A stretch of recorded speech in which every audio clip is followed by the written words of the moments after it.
고린도후서 6장 1절에서 2절 함께 읽습니다. 시작. 우리가 하나님과 함께 일하는 자로서 너희를 권하노니 하나님의 은혜를 헛되이 받지 말라.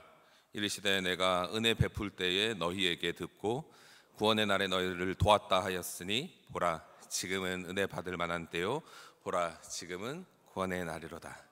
아멘.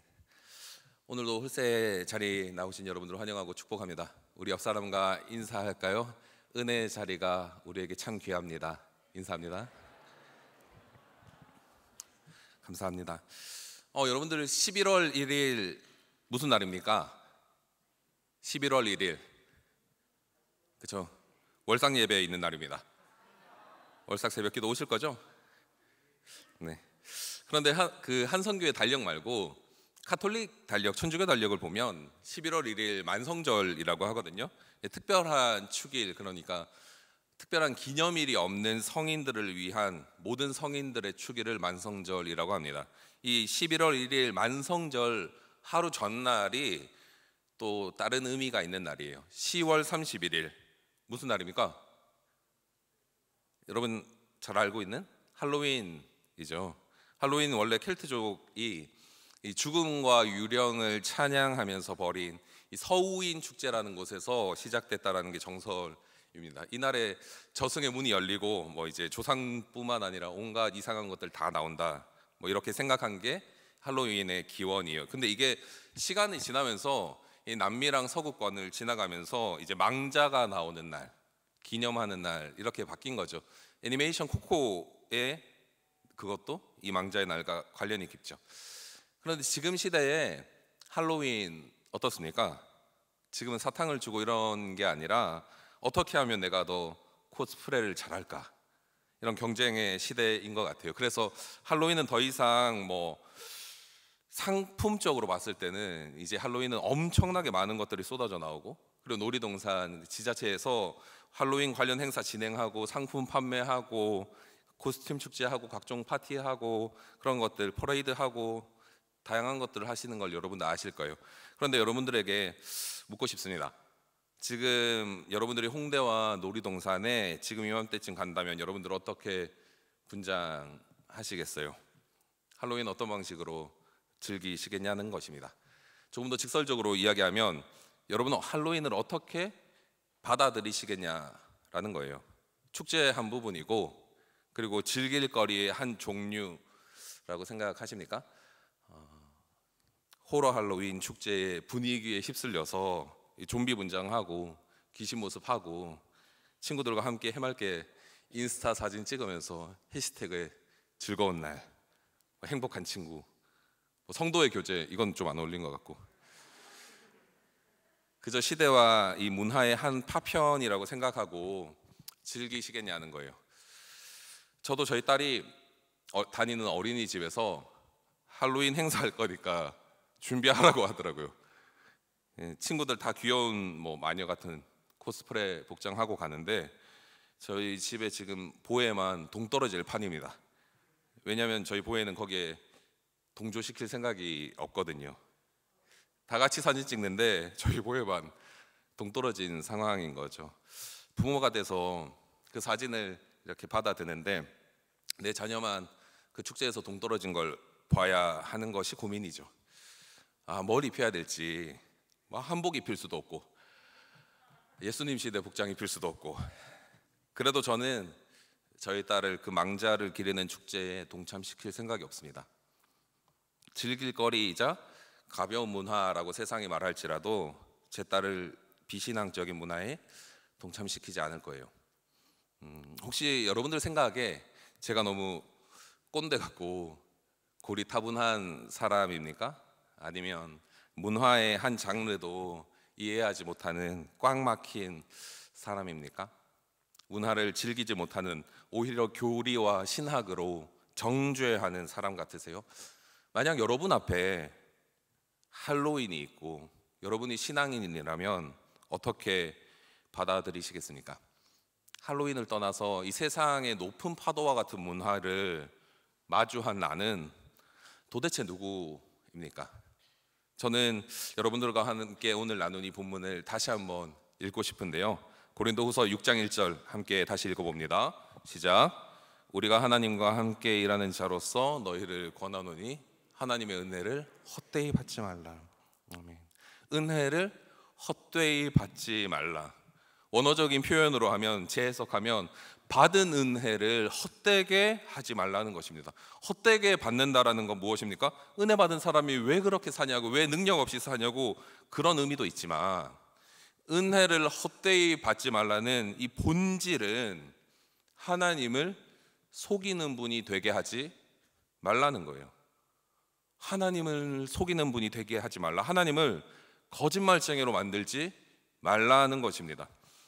여러분이 하나님의 은혜가 선포되었다라고 말씀되어지는 곳에, 은혜가 선포되었다라고 이야기되어진 곳에 은혜가 없다라고 말하거나 은혜로 살지 못한다면 그것은 하나님을 거짓말쟁이로 만드는 것입니다. 단순한 연약함과 차원이 다른 거예요. 내가 연약해서 은혜를 받았음에도 불구하고 성숙되지 못한 모습으로 사는 것과는 달라요. 내가 은혜 받았어도 연약하고 좌절하고 넘어질 때 있지요. 낙심할 때 있습니다. 광야를 보낼 때도 있어요. 인생의 터널이 더딘 것처럼 느껴질 때가 있습니다. 그런 어려움의 시기가 분명히 있습니다.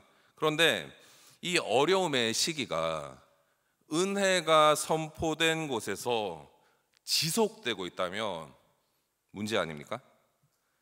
은혜가 선포된 자리에서 나에게 왜 이런 고난이 끝나지 않냐고, 왜 이 깊은 어둠에 나를 홀로 두시냐고 해답 없이 질문만 한다면 이게 정상이냐는 거예요.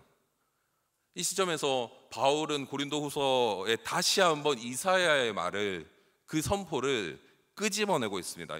6장 2절 함께 볼까요? 시작. 이르시되 내가 은혜 베풀 때에 너희에게 듣고 구원의 날에 너희를 도왔다 하셨으니 보라 지금은 은혜 받을 만한 때요 보라 지금은 구원의 날이로다. 아멘. 은혜의 때에 내가 너에게 듣고 응답했고 구원의 날에 내가 너를 도왔다. 보라 지금이 은혜의 때고 보라 지금이 구원의 날이다.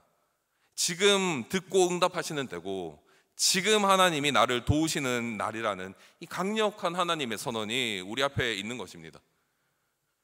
하나님 나에게 왜 은혜가 없냐고, 언제까지 기다려야 되냐고, 하나님 왜 응답하시지 않냐고, 나의 기도 들으시냐는 이 질문에 보라 지금 듣고 응답하시는 은혜의 때라고 선언하시는 것입니다.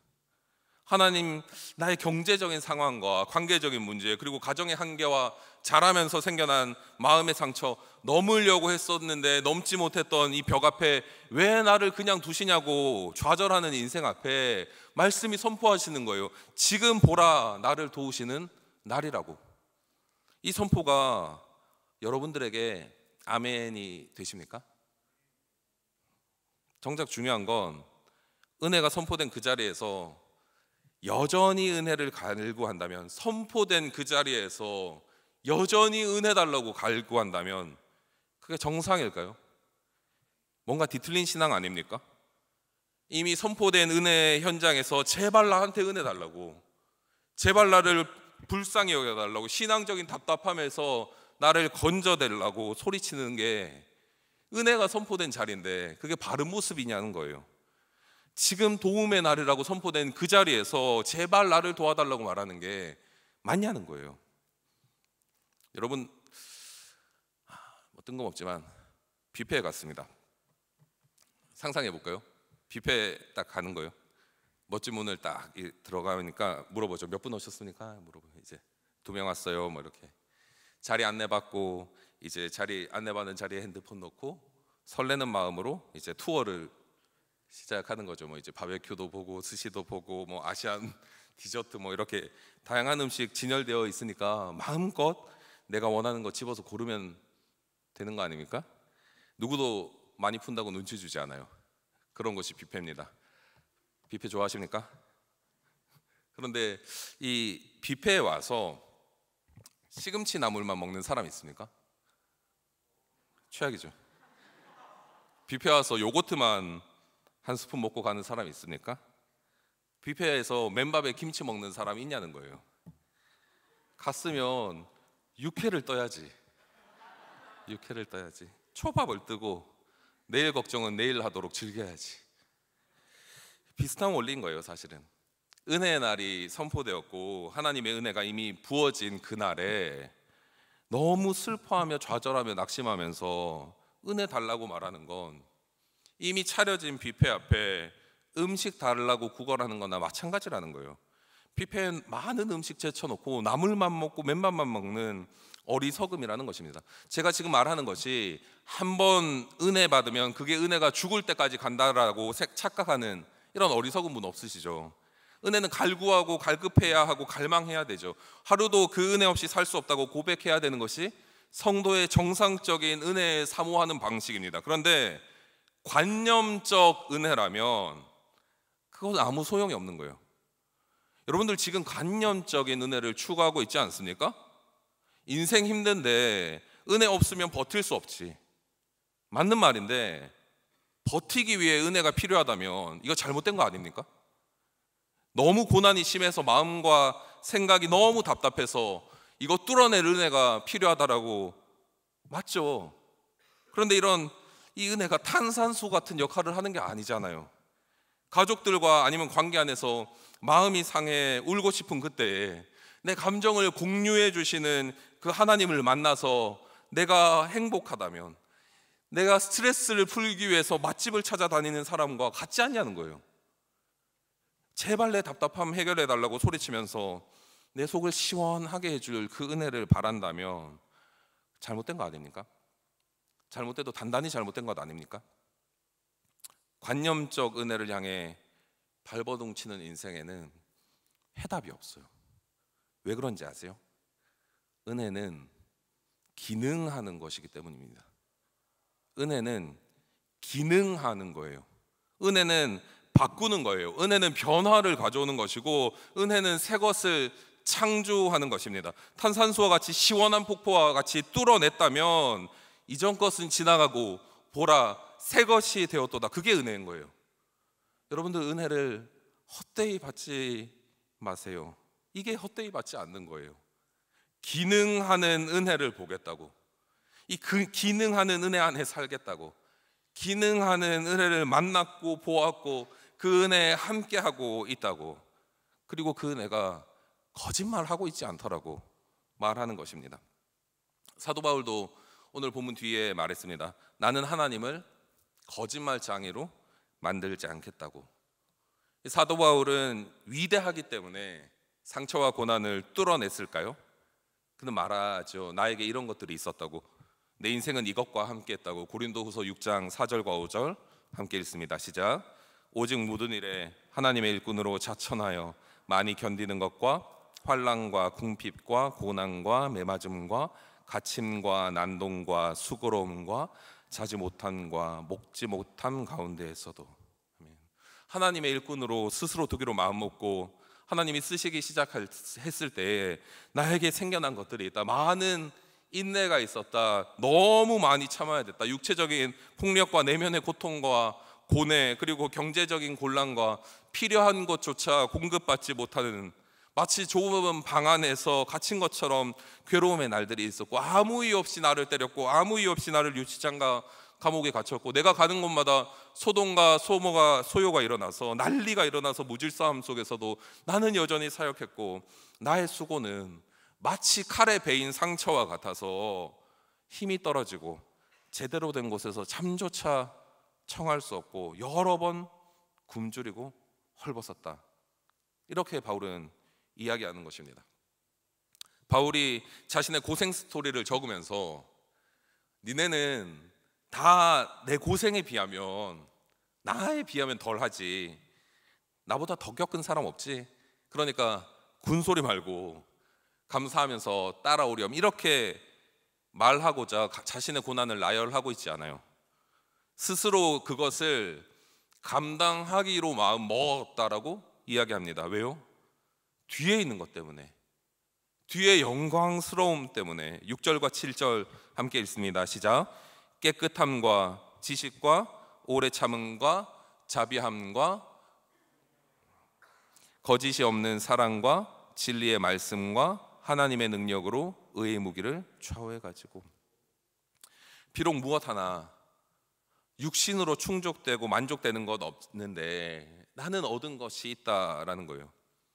뱀 앞에서 넘어가지 않는 정결함과 하나님을 아는 지식의 충만함, 하나님의 마음을 품은 꿋꿋한 인내가 있었고 자비하심을 얻었다. 성령님과 동행했고 포장하거나 가식 없이 사랑했고 변하지 않는 하나님의 말씀 붙잡았고 나는 그렇지 못할지라도 나를 의롭다고 불러주신 하나님의 능력이 나를 휘감았다라고 바울은 말씀합니다. 이 고난의 역경 스토리를 은혜로 살아냈다고 이야기하는 거예요. 그런데 1절에 2절 오늘 본문의 말씀과 맞대어서 생각해 보면 내가 고난과 역경을 은혜로 이겨냈다가 아니라 내가 받은 이 은혜를 헛되이 하지 않았다라는 거예요. 받은 은혜를 가벼이 쏟지 않았다라는 거예요. 은혜가 임한 인생이 그 인생을 임의로 방치하지 않았다라는 거예요. 앞서 말씀드린 바와 같이 기능하는 은혜를 받았고 살았다고 바울은 이야기합니다.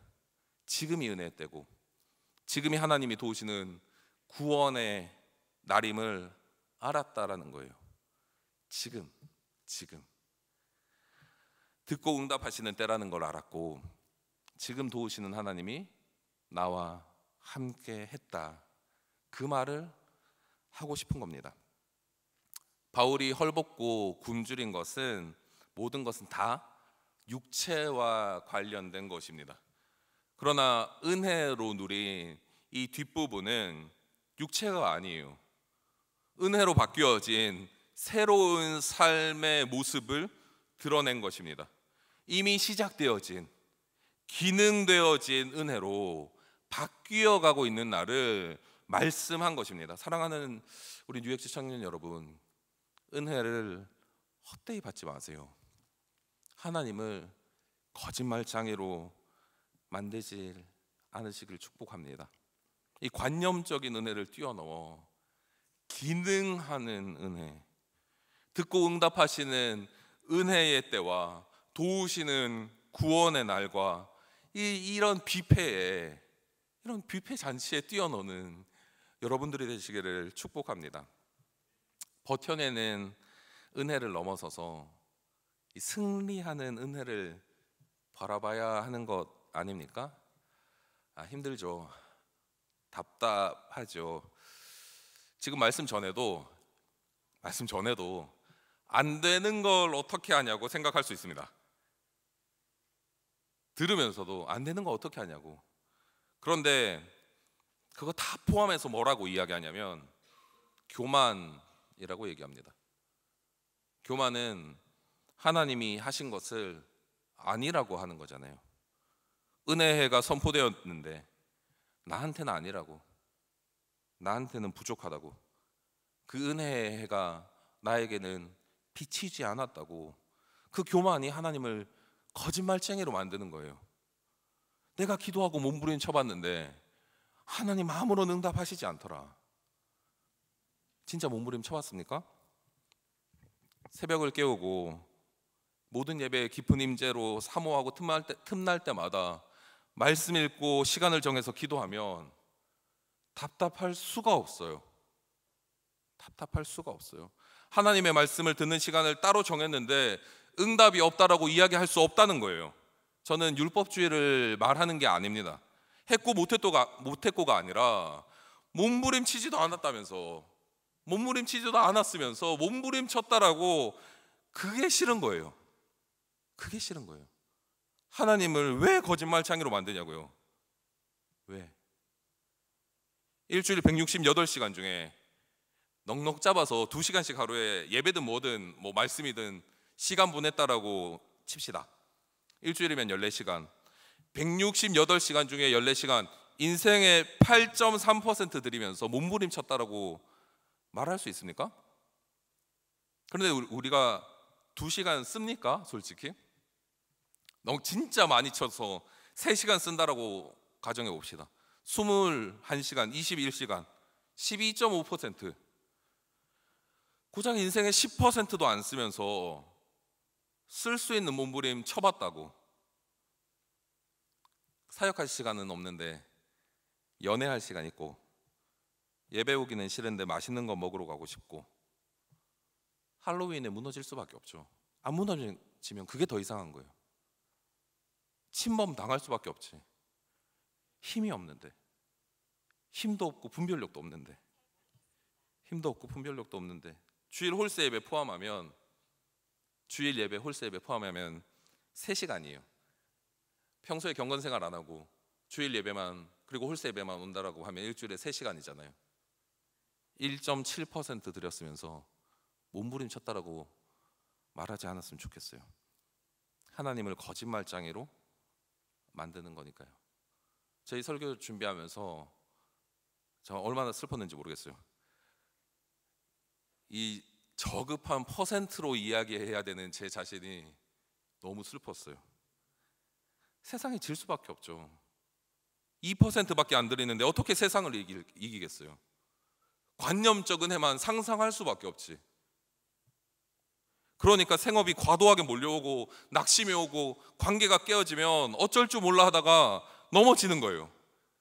드리는 퍼센트를 무시하지 마세요. 제가 율법주의를 이야기하고자 하는 게 아니라, 얼마나 드렸나를 이야기하는 게 아니라 마음과 중심을 이야기하는 거예요. 진짜 시간 없습니까?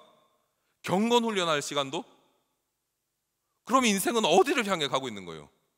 듣고 응답하시고 은혜 때가 선포되고 구원의 날이 지금 선포됐는데 어딜, 무엇을 향해 가고 있냐는 거예요. 몸부림치셔야죠. 몸부림쳐야지. 이 세상 가운데 살면서 진짜 몸부림쳐야죠. 은혜를 헛되이 받지 않기 위해서, 이 관념적인 은혜가 아니라 기능하는 은혜로 살기 위해서. 자녀라고 하면서 하루에 집에 1시간도 안 들어오면 남이지. 자녀인데 1시간도 안 들어오면 남 아닙니까? 가족끼리 1시간도 안 보는데 화목을 바라면 도둑놈 심보죠. 우리가 몸부림치는 이유는 답답함을 해소하기 위함이 아니에요. 그저 내 삶을 쏟아보면서 은혜에, 그냥 내 삶을 쏟아보면서 이 선포된 은혜 때에 반응하시기를 축복합니다. 안 될 거라는 이 교만도, 안 됐다는 경험도, 이 답답한 마음도 다 내려놓고 하나님 앞에 두 손 들고 나가면 하나님 보시지 않겠냐고요. 내 인생 책임져 달라고 이야기하면 신실하신 하나님이 먹이시지 않겠냐고요. 정직하게 내가 몸부림쳐도 안 되는데, 그래도 내가 하나님만이 나의 도움이시라고 그 앞에 엎드리면 하나님이, 아버지가 문 열지 않으시겠냐고요. 사랑하는 청년 여러분, 왜 기능적 은혜가 필요한지 아세요? 나를 실제적으로 변화시키기 때문이잖아요. 고린도후서 5장 17절에서 19절, 그런즉 누구든지 그리스도 안에 있으면 새로운 피조물이라. 이전 것은 지나갔으니 보라, 새 것이 되었도다. 그런데 여기서 끝나지 않아요. 여기 우리의 삶이 끝나지 않아요. 보라, 새 것이 되었도다 해서 끝나지 않아요. 새로운 피조물에게 하나님이 원하시는 것이 있어요. 그걸 시원하게, 그저 그 마음이 시원하게, 네 마음 답답했으니까 탄산수와 같이, 그걸 하나님이 원하시는 게 아니에요. 18절 19절 함께 읽어봅니다. 시작. 모든 것이 하나님께로 났으며 그가 그리스도로 말미암아 우리를 자기와 화목하게 하시고 또 우리에게 화목하게 하는 직분을 주셨으니 곧 하나님께서 그리스도 안에 계시사 세상을 자기와 화목하게 하시며 그들의 죄를 그들에게 돌리지 아니하시고 화목하게 하는 말씀을 우리에게 뭐 하셨다고요? 부탁하셨느니라. 화목하게 하는 직분을 주셨고 세상과 그리스도를 화목하게 한다. 이것이 사명입니다. 할로윈 따위에 허물어지는 인생이 아닌 거예요. 여러분들 오늘 설교 제목 뭔지 아세요? 홀리윈. 그냥 래퍼 지망생이었던 제가 할로윈 아니잖아요. 성도 뭡니까? 홀로윈이잖아요. 거룩함이 이기는 것 아닙니까? 생업에 허덕이고 낙심하고 좌절하는 삶이 아니라 관계가 깨져서 다 끝났다라고 낭망하는 게 끝이 아니라는 거예요. 은혜 받았다고 이제 나 룰루랄라 숨 쉴 수 있게 되었다고 내 숨통이 트였다고 만족하는 게 다가 아니라는 거예요. 뭐예요? 화목하게 하는 직분, 세상을 향해 나가라고 말씀을 주신 거예요. 세상을 향해 나가라고. 이게 전도잖아요. 이게 사명이잖아요. 근데 하나님 놀라우신 분이에요. 그냥 보내지 않으세요. 이사야서 49장 16절 함께 읽습니다. 시작. 내가 너를 내 손바닥에 새겼다. 내가 너를 어디에 새겼다? 내 손바닥에 새겼다. 할로윈데이 10월 31일입니다. 그런데 500년 전에 할로윈데이인 10월 31일은 달랐어요. 비텐베르크 교회 앞에 대자보가 걸렸습니다. 그게 뭐냐면 루터의 95개 주 반박문이었어요. 교회 타락을 고발하는 대자보였는데 이미 종교의 이름으로 타락이 만연한 세상의 문화에 진리를 깨달은 사람이 그리스도와의 화목을 원하는 목소리를 그 대자보로 붙였다는 거예요. 루터 몰랐어요. 종교개혁을 할 생각이 없었어요. 그냥 이렇게 살면 안 된다고 95개 대자문을 붙였는데 이걸 시작으로 온 유럽의 종교개혁이 들끓기 시작됐습니다. 고행으로 답답한 인생을 풀어내고자 고뇌했던 이 루터에게 믿음으로 말미암아 산다라는 것이 알게 되니까 관념적 은혜에서 기능적 은혜로 새로운 삶이 되니까 이제는 그리스도와 세상을 화목하게 하는 직분으로 붙잡게 되어지는 거예요. 나머지는 누가 책임지세요? 하나님이 책임지시는 거예요. 하나님이. 이제 그 주님이 저와 여러분에게 말씀하십니다. 화목하게 하는 직분으로 세상을 향해 가라고. 관념적 은혜가 아니라 기능적 은혜로 거룩함이 이기는 것을 기억하시기를 축복합니다. 우리 찬양할까요?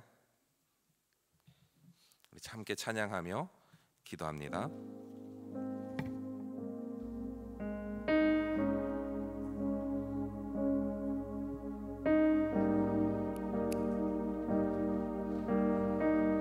사랑해요, 사랑해요.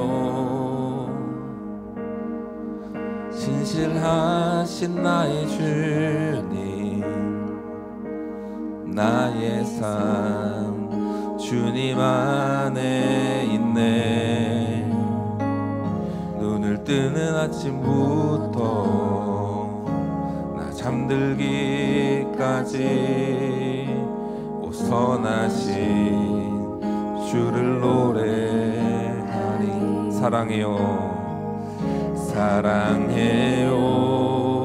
신실하신 나의 주님, 신실하신 나의 주님, 나의 삶 주님 안에 있네.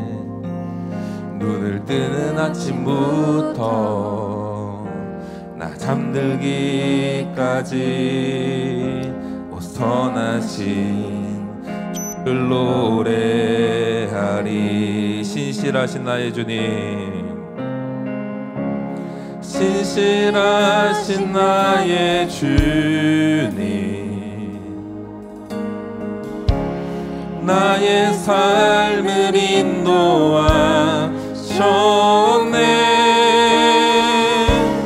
나의 모든 호흡 다해 오 선하신 주를 노래하리.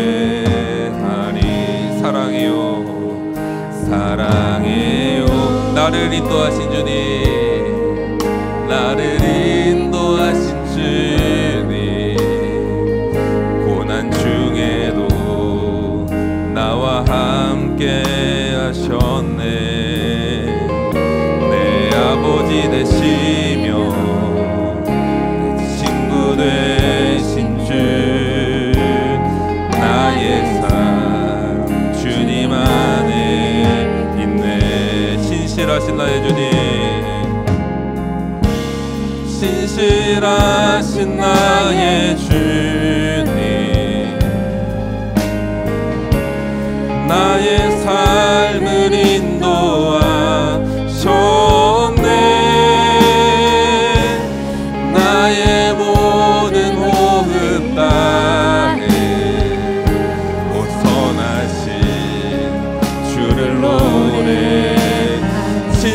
신실하신 나의 주님, 신실하신 나의 주님, 나의 삶을 인도하셨네. 나의 삶을 인도하셨네. 나의 모든 호흡 땅에 선하신 주를 노래. 신실하신 나의 주님, 신실하신 나의 주님, 나의 삶을 인도하셨네. 나의 삶을 인도하셨네.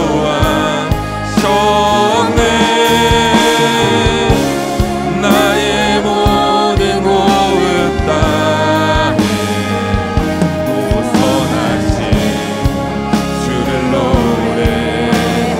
주님의 선하심이 날 인도하시네. 주님의 선하심이 날 인도하시네. 주님의 선하심이 날 지켜주시네. 주께 엎드려 나의 모든 삶 주님께 드리네. 주님의 선하심이 날 인도하. 주님의 선하심이, 주님의 선하심이 날 인도하시네. 주님의 선하심이 날 지켜주시네. 주께 엎드려 나의 모든 삶 주님께 드리네. 주님의 선하심, 우리 선포하면서 다시 고백합시다. 주님의 선하심이, 주님의 선하심이 날 인도하시네. 주님의 선하심이 날 지켜주시네. 주께 엎드려 나의 모든 삶 주님께 드리네. 주님의 선하심, 우리 다시 한번 고백합시다.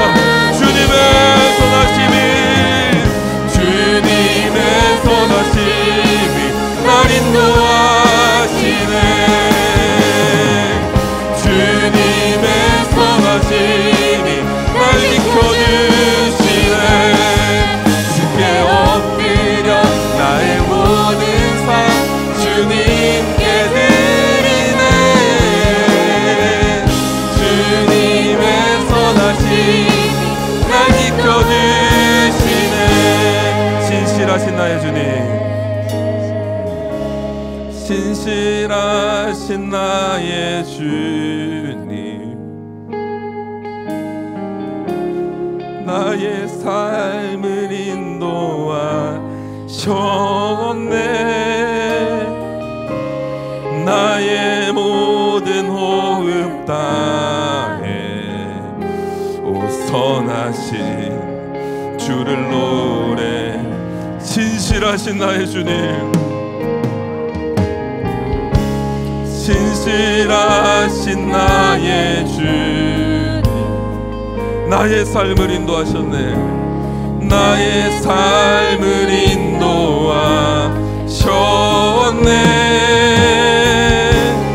나의 모든 호흡 땅에 오 선하신 주를 노래. 우리 선포하면서 마지막으로 찬양합시다. 신실하신 나의 주님, 신실하신 나의 주님, 아멘. 나의 삶을 인도하셨네. 나의 모든 호흡 땅에 오 선하신 우리가 전부만 고백합시다. 신실하신 나의 주님, 신실하신 나의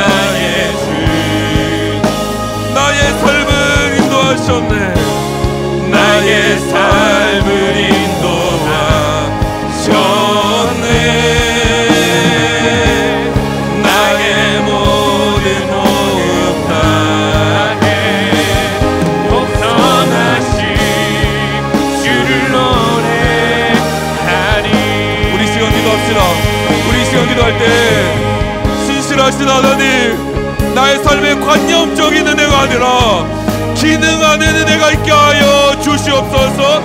하나님의 은혜가 나를 바꾸고 나를 살리고 하나님 앞에 나를 이끌어가는 그 은혜의 변화된 인생 되도록 하나님 나에게 축복하여 주시옵소서. 주님 축복 기도합니다. 주여, 주여. 주님의 선하심 날 지켜주시네. 주님의 선하심 날 지켜주시네. 주께 엎드려 나의 모든 삶 주님께 드리네. 주님의 선하심 날 인도하시네. 주님의 선하심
내가 너무 답답할 때, 해답이 보이지 않는 그 끝자락에 있을 때 주님이 더 답답해 하신다는 것 여러분 아시지 않습니까?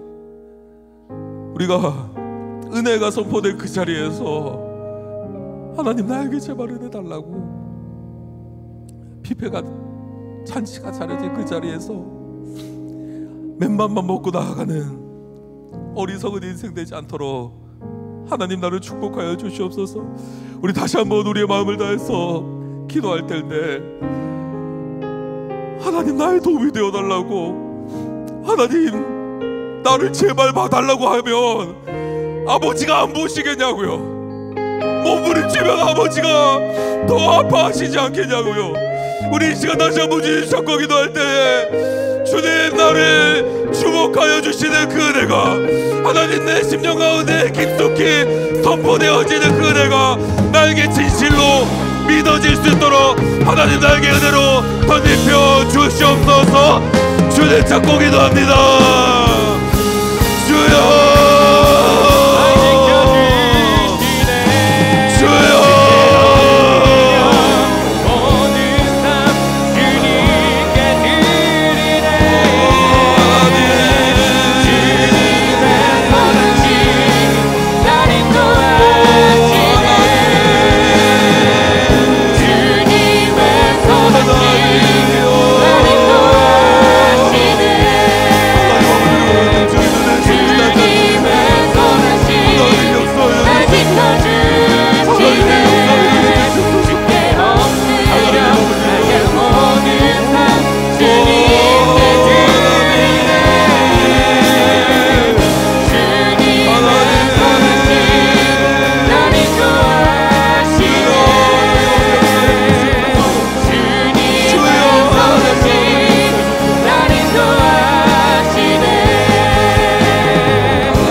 기도할 때